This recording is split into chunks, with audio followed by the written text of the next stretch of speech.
Bonjour Renaud Muselier, merci d'être avec nous ce matin. Vous êtes le président Les Républicains de la région sud, des régions de France. Vous êtes d'ailleurs médecin coordinateur d'une clinique marseillaise. Hier, vous avez été reçu par le Premier ministre, Jean Castex. Il vous l'a annoncé, ce reconfinement ? Non, la méthode est un peu particulière. C'est-à-dire qu'autant je pense que M. Castex, le Premier ministre, voulait vraiment concerter. Donc il nous a présenté les difficultés rencontrées par rapport aux courbes sanitaires, et ça c'est M. Véran qui l'a fait. Puis après il a expliqué ce qui se passait dans les autres pays d'Europe, et après il a dit bon maintenant qu'est-ce que vous en pensez?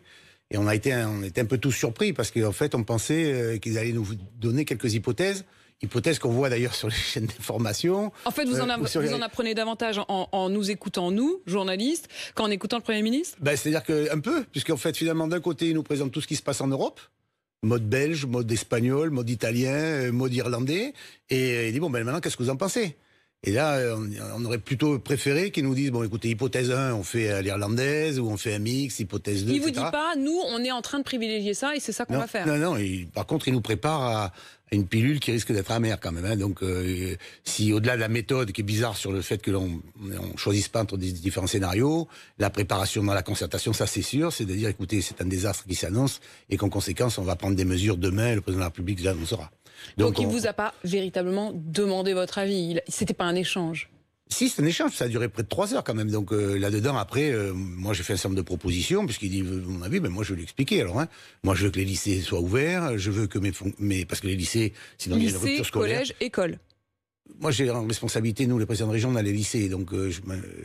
Mais c'est sur les lycées qu'il y a un doute. C'est sur les lycées qu'il y a un doute. Donc en tout cas, moi je veux que ces jeunes qui ont entre 17 et 20 ans, ils aillent au lycée. Même s'ils risquent de contaminer le reste. Mais vous imaginez une génération entière de gens qui ne sont pas touchés, en tout cas, qui n'ont pas de décès, et qui ne vont plus à l'école, qui ne voient plus un professeur, qui dans les lycées professionnels ne voient plus une machine à outils. C'est près de la moitié de l'année où ils n'ont pas vu un professeur. Vous avez des ruptures scolaires, des décrochages absolument incroyables. Et donc il y a un moment où il faut faire la part des choses. Dans la part des choses, les jeunes, ils doivent être formés pour la suite, à un moment fondamental dans leur vie. Donc par exemple, les lycées, il faut laisser ouverts. Après, il y a un grand débat sur commerce vitaux ou non, mais quel est le risque par rapport à acheter un t-shirt ou un litre de lait, quoi. À partir du moment où on respecte des gestes sanitaires, donc en fait, bref, vous avez compris. Donc vous voulez pas fermer les lycées, vous voulez pas fermer les magasins dits non essentiels. Oui, je veux qu'on ait des bars ouverts jusqu'à 21h. Je pense que la vie doit continuer en se protégeant, en ayant des sanctions pour ceux qui trichent, qui soient très fortes, pour les bars qui font n'importe quoi, et on les connaît et on les voit, avec fermeture, avec non-accès au chômage partiel, au PGE, etc., de façon à ce que l'on puisse continuer à avoir un minimum de vie économique et sociale. Mais ça veut dire qu'on change rien, Renaud Muselier? Si, ça veut dire qu'on met quand même 3 tours de vis supplémentaires sur la totalité du pays. Ouais, c'est-à-dire qu'on élargit, mais les mesures dont vous parlez, c'est celles qui sont déjà quasiment appliquées. Oui, mais on voit que les résultats sont très médiocres quand même aussi. Parce que nous, ça fait 3 semaines déjà qu'on est là, et les courbes sont reparties à la hausse malgré les 3 semaines de couvre-feu. Donc il faudra aller plus loin, non? Et vous dites on change rien? Non, je dis qu'il faut fermer de façon stricte, mais pas tout. Si on n'a rien appris du confinement 1 pour faire exactement pareil dans le 2, alors que les malades en réanimation ne sont pas les mêmes, alors que les durées en réanimation ne sont pas les mêmes, alors que les soins ne sont plus les mêmes, puisque vous n'intubez plus, vous mettez sous oxygénothérapie, et vous ne mourrez plus d'embolie pulmonaire. Donc vous vous retrouvez dans une situation où oui, il y a une pression par rapport aux hôpitaux, oui, il faut faire attention par rapport à la réanimation, mais oui, il faut que le confinement numéro 2 ne soit pas l'identique du numéro 1. Ça veut dire quand même que si on vous écoute, vous dites c'est pas si grave. Pas du tout. Je dis que c'est très grave et que c'est très difficile à prendre des bonnes décisions. Mais c'est pas aussi grave. Non, je voudrais juste comprendre quand vous dites les malades sont pas les mêmes, on n'intube pas pareil. Est-ce que ça veut dire que vous considérez qu'en tout cas aujourd'hui on sait mieux faire? Oui. Et donc donc les conséquences sont moins graves. Oui. Vous aviez 50% des malades hospitalisés en réanimation qui décédaient, vous en avez plus entre guillemets que 15%. Les séquelles sont beaucoup moins importantes. On voit très bien les statistiques des gens qui décèdent. Et vous avez différents modes de contamination. Et on traite tout ensemble de la même manière, alors qu'on doit le sectoriser globalement, ce qui n'est pas du tout la même chose. Une question sur le confinement des personnes les plus âgées. Vous parliez à l'instant des jeunes qui ont besoin, en effet, vous parliez des lycéens et vous imaginiez le drame que ce serait pour ces lycéens qui seraient sans école, sans contact, sans formation. Il y a cette question aussi, Michèle Delaunay, l'ancienne secrétaire d'État aux personnes âgées, ce matin était mon invitée sur RMC, et puis elle disait, mais au fond, c'est à nous, personnes de plus de 65 ans, de 70 ans, personnes à risque, de nous mettre en retrait en quelque sorte pour ne pas que l'ensemble de la population soit sacrifiée. Est-ce que cette option-là vous paraîtrait envisageable ? Oui et non, c'est globalement, ça se fait pas dans sa totalité. À partir de 62 ans, vous êtes personne à risque. Si vous avez plusieurs pathologies complémentaires, vous êtes un personne à grand risque. Donc à ce moment-là, quand vous avez vos petits-enfants, vos enfants qui sont potentiellement des gens qui sont susceptibles aux contaminés, il faut se laver les mains et pas s'embrasser. Voilà, donc, mais si d'un coup vous arrêtez toute mesure sociale pour une personne âgée de 80 ans, 85 ans qui voit plus sa famille, à ce moment-là elle rentre dans un désastre, une déprime personnelle qui fait en sorte qu'elle a un nombre de glissements et elle disparaît. Et donc c'est cet équilibre-là qu'il faut arriver à doser. Mais ça, vous pouvez très bien le faire et l'organiser dans les EHPAD et donner des doctrines. La doctrine des 6 dans les repas de famille est intéressante d'ailleurs, parce que ça peut fonctionner ça. Pas plus de 6 à table. Voilà, et donc vous retrouvez avec différentes mesures où je ne veux pas qu'on fasse tout de la même manière dans le confinement 2, de la même manière que le confinement 1. C'est parce que ça voudrait dire qu'on n'a rien appris. Et ça, c'est pas possible. Mais Renaud Muselier, si je vous écoute, toutes les nouvelles mesures proposées, au fond, vous dites non, sauf effectivement la généralisation sur l'ensemble du territoire. Est-ce que vous n'avez pas quand même le sentiment que lorsque, en septembre, le gouvernement a dit attention, à Marseille, ça va mal, ça va très mal, donc on va vous imposer de fermer beaucoup plus tôt les bars et les restaurants. Vous, comme d'autres élus marseillais, vous avez dit pas question. Et vous avez même eu le sentiment qu'on vous l'imposait de Paris. Est-ce que, a posteriori, quand vous voyez les chiffres qui flambent, vous vous dites pas on a eu tort? Il y a eu 2 phases à Marseille. Donc on n'a pas eu tort du tout. On a eu 2 phases à Marseille. Première phase, on nous a demandé notre avis. Et dans l'avis, j'avais demandé à ce qu'on arrête les mariages, qu'on arrête les enterrements, qu'on arrête les sorties sur la plage où il y avait des rassemblements d'été ou dans les parcs, qu'on les ferme. Je n'ai pas été suivi par le gouvernement à l'époque. Donc j'étais un élu responsable puisque je demandais une stricte sévérité sur l'activité publique de nos populations, qui n'a pas été suivie. Qui n'a pas été suivi quand même. Bon. Et après, la deuxième vague, c'est la deuxième fois quand on a eu la difficulté, c'est que là, on avait des courbes qui descendaient sur Marseille, pendant que les autres augmentaient dans la France entière. Et au moment où on descendait sur Marseille, dans la France, où on était à moins de 220 quand même, hein, on n'était pas à 250, on était à 220 pendant que les autres étaient à 280 ou à 300 taux d'incidence. Et on se retrouvait dans une situation où on était les seuls fermés. Et là, attendez à ça, il y a 2 poids 2 mesures. C'est cette inéquité qui posait problème. Donc moi, je pense qu'on a été fondamentalement responsable. Aujourd'hui, on a une vague européenne. C'est pas tout à fait une vague mondiale d'ailleurs. C'est une vague française. Et là-dedans, on va vers un reconfinement. Et je souhaite qu'on fasse très attention de ne pas faire dans le 2 comme on a fait dans le 1.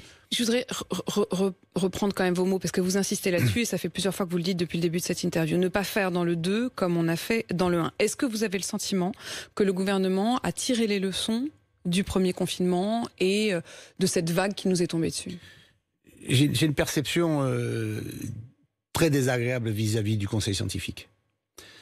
Et que finalement, le Conseil scientifique pilote la politique sanitaire de notre pays, s'exprime en permanence dans les médias avant le pouvoir politique pour nous annoncer en permanence des catastrophes et nous donner des conseils que eux-mêmes n'ont pas appliqués ou eux-mêmes se sont trompés dans la vague 1. C'est quand même eux qui nous ont expliqué qu'il n'y avait pas besoin de masque.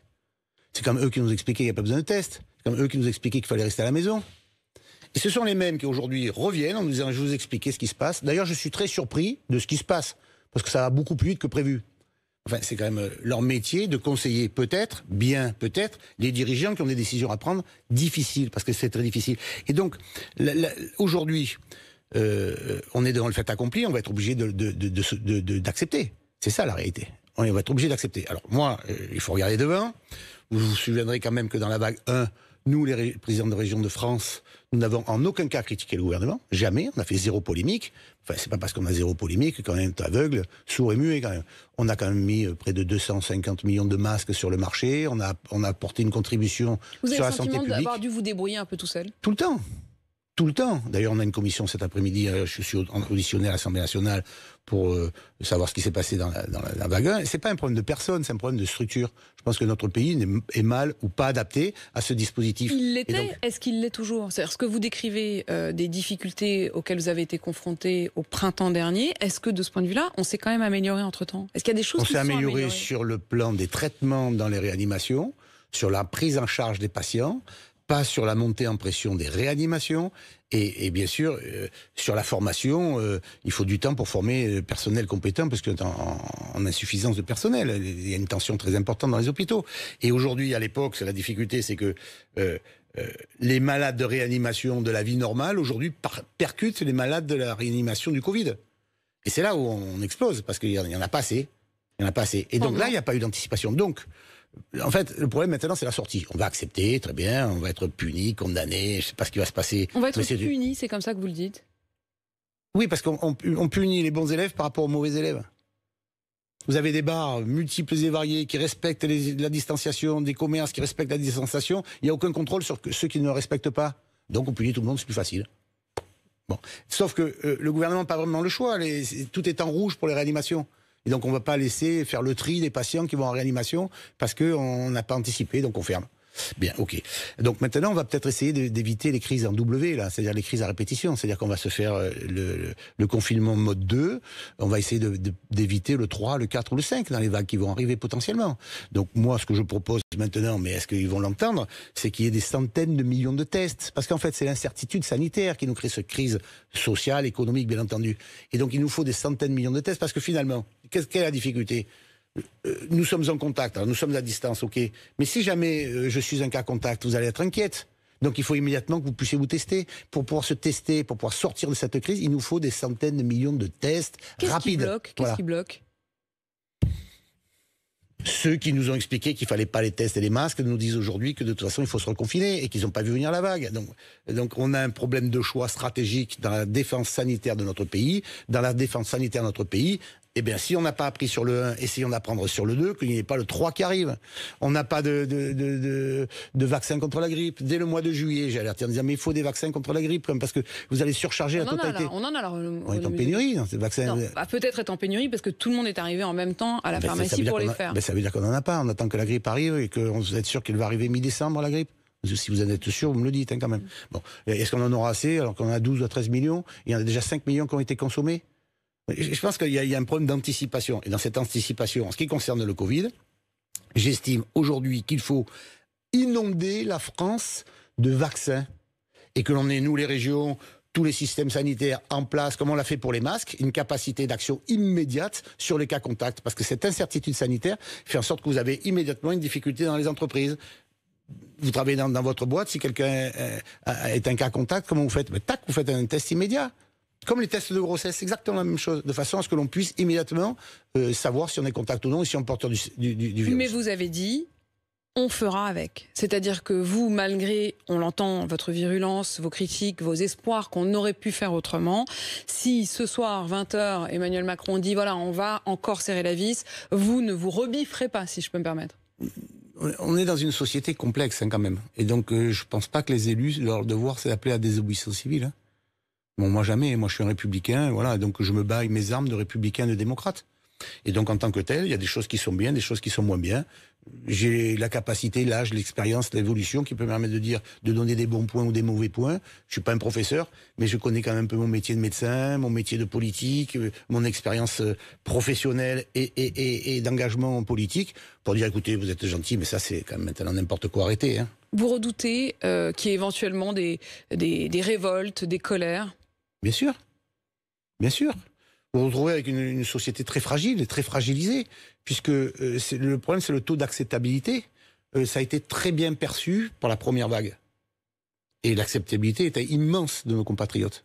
Aujourd'hui, je ne suis pas tout à fait convaincu que s'ils pensent que il y a eu une tromperie scientifique, des discours politiques maladroits, pour un peu que vous parlez de ce professeur assassiné qui se retrouve dans une république apaisée. Et donc on se retrouve dans une situation où potentiellement il y a des risques de révolte. Et ça, je suis très attentif et donc je n'y participerai jamais. Je rebondis quand même sur ce que vous disiez à l'instant. Vous parliez de tromperie scientifique, en plus des éventuels mensonges politiques. Tromperie scientifique, il y en a quand même un que vous avez beaucoup soutenu encore récemment, le professeur Didier Raoult. On n'a pas bien compris malgré tout s'il ne jouait pas à un jeu, en tout cas lui-même, par rapport au reste de la classe des médecins, quelqu'un comme Gilles Pialou qui était à votre place hier, quelqu'un comme Éric Côme qui à demi-mot disent qu'il a au fond attisé ses colères en élevant des doutes, en disant qu'il n'y aurait pas de seconde vague. Est-ce que là-dessus vous le regrettez? Non, je ne regrette rien. Le professeur Raoult reste un éminent spécialiste mondial. Il a écrit tout et donc on verra au fil du temps s'il a eu tort ou s'il a raison. Ce que je sais en tout cas, incontestablement, au-delà de sa personnalité qui laisse personne indifférent, hein, ça je reconnais que sa personnalité suscite, mais il a toujours été comme ça depuis qu'il est à la fac, donc vous le découvrez, mais moi je le connais depuis toujours. Enfin, quand vous allez à l'IHU, vous sortez vivant, hein. Donc chaque fois que vous êtes hospitalisé à l'IHU, il n'y a pas de mort chez lui. Oui, mais enfin, les gens n'y restent pas, ils viennent se faire tester. Il va se faire soigner. Enfin, il a des structures de soins. Et puis la totalité de ma famille qui est allée, je vous donne un exemple très spécifique, ma mère, 93 ans, a attrapé le Covid il y a 15 jours. Double cancer, un problème de pathologie complémentaire, mais en pleine forme. Elle devait y rentrer une semaine, elle a attrapé le Covid, son médecin traitant lui a dit buvez beaucoup d'eau et restez chez vous. Et bien là, elle a été soignée, elle est guérie, elle est en pleine forme. Il n'y a pas de décès chez le professeur. Il n'y a pas de décès dans l'unité du professeur Raoult. Heureusement qu'il y a des très beaux exemples. Il n'y a pas de décès dans l'unité. Oui, ben heureusement. Mais sur l'ensemble, le fait d'avoir dit non, minimisé, pas de regret. Mais il n'a pas minimisé. Non, il n'a pas minimisé. Il a assumé un certain nombre de choix stratégiques, notamment au niveau des soins, que tout le monde lui conteste. Ben, très bien, on lui conteste, mais il n'a tué personne. Non, alors les autres disent... Il a tué quelqu'un. Je vous dis simplement qu'il y a un problème quand on dit qu'il n'y aura pas de deuxième vague ou quand on dit qu'on dramatise beaucoup. Vous le disiez vous-même, les chiffres sont pas bons. Ah, les chiffres, non, mais il y a une flambée, c'est incontestable. Ça, c'est incontestable. Enfin, quand on verra à la sortie le nombre de décès sur l'année, sachant qu'il y a grosso modo entre 550 000 et 650 000 décès à la fin de l'année, à la part du Covid ou non. Aujourd'hui, on a un problème de remplissage dans nos réanimations. Dans nos réanimations, est-ce qu'on arrête on arrête des opérations programmées, voilà. Est-ce que effectivement, et ça le gouvernement peut pas l'accepter. Les opérations. À l'instant où vous nous parliez, on l'apprend et c'est une information BFM TV, les services publics, mais aussi les écoles, les collèges et les lycées devraient en effet rester ouverts. Vous auriez donc été entendu, Renaud Muselier. Eh ben tant mieux. Tant mieux, mais vous savez, tant mieux. Et tant mieux si le gouvernement m'écoute parfois. Tant mieux, ça prouve qu'il y a un échange. La réalité, c'est que quand même, c'est une relation de bon sens. Souvenez-vous quand vous étiez au lycée, entre 17 et 20 ans, ce que vous faisiez, vous alliez à l'école, vous rencontrez une vie sociale, vous découvrez d'autres choses, vous écoutez le professeur, vous formez votre cerveau, et là, pendant près de 200 jours, il ne voit plus personne. Vous vous rendez compte le désastre? Information donc, je vous le rappelle, école, collège, lycée qui devraient rester ouverts. Il y a une autre question que je voulais évoquer avec vous, c'est la question des caricatures, Renaud Muselier, parce que c'est vous qui êtes à l'origine de cette idée de distribuer des caricatures, notamment dans les lycées. Et hier, Mohamed Moussaoui, qui est donc à la tête du Conseil français du culte musulman, il était à mon micro sur RMC, et il a considéré qu'il faudrait renoncer, c'est son mot, au droit à caricaturer pour ne pas offenser notamment les musulmans. Comment est-ce que vous réagissez à cette annonce? On va rentrer dans le dur pour le gouvernement et pour les républicains qui veulent faire en sorte qu'on soit libre dans ce pays.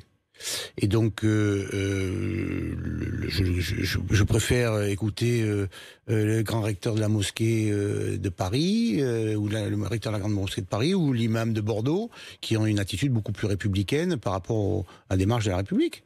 Donc, bien entendu, il ne s'agit pas de faire la caricature juste de Mahomet dans le cadre des documents que l'on va valider avec le ministère de l'Éducation nationale et distribuer à la rentrée. Je demande d'ailleurs au président de département, au collège, s'ils veulent venir avec nous. Mais vous pouvez avoir... La caricature, c'est l'humour, c'est le trait, c'est Daumier à l'époque, qui se moquait des politiques, qui quelque part critiquait ou caricaturait les religions dans leur globalité, que ce soit les juifs, les cathos, les hindous, ou que ce soit les musulmans, que ce soit les politiques, qui soient de droite ou soit de gauche. C'est ça la caricature. C'est sûr que si on fait simplement l'islam, pour combattre l'islamisme politique, à ce moment-là, c'est quelque part ostracisé. Mais pas question de renoncer. Ah, pas question de renoncer. Mais justement, attention, c'est maintenant que ça se joue. Hein. C'est-à-dire que tous les petits renoncements individuels, collectifs, des gouvernements successifs, ou que nous avons eu, nous, à faire de façon individuelle, ça doit s'arrêter. Parce que si ça ne s'arrête pas, ça va être la victoire, quelque part, de la démarche du grand sultanat de M. Erdogan, qui veut récupérer les sunnites et les musulmans du monde entier pour aller faire une guerre de religion contre l'Europe en passant par la France. Alors vous allez me dire, vous allez là-bas. Non, non, non, non. Ça commence dans nos quartiers. Ça commence dans nos cités. Ça commence dans nos propres renoncements individuels ou collectifs. Il y a un moment qui est très attendu par les professeurs, mais aussi redouté sans doute. Lundi matin, un hommage qui sera rendu à Samuel Paty avec une minute de silence qui sera, on l'espère évidemment, respectée. Est-ce que vous pensez que ça peut être un moment quand même de crispation ? Mais d'ailleurs, j'aime beaucoup votre question. Très attendu, vous avez raison, c'est très attendu. Très redouté, c'est dramatique de poser cette question. Parce que ça veut dire que quelque part, on craint l'école de la République. Et que les professeurs dans l'école de la République craignent leurs élèves. Donc votre question est parfaitement intéressante. Ça montre qu'à un moment, il y a une crainte. Alors s'il y a déjà une crainte dans quelque chose qui est redouté, ça veut dire qu'on a là justement la nécessité absolue de faire corps, d'être unis ensemble pour faire valoir la République. Et ne pas renoncer, comme vous le dites. Merci beaucoup, Renaud Muselier, d'avoir répondu à mes questions ce matin. Je rappelle que vous êtes le président de la région Sud et des régions de France, et puis médecin également dans une clinique marseillaise. Merci à vous.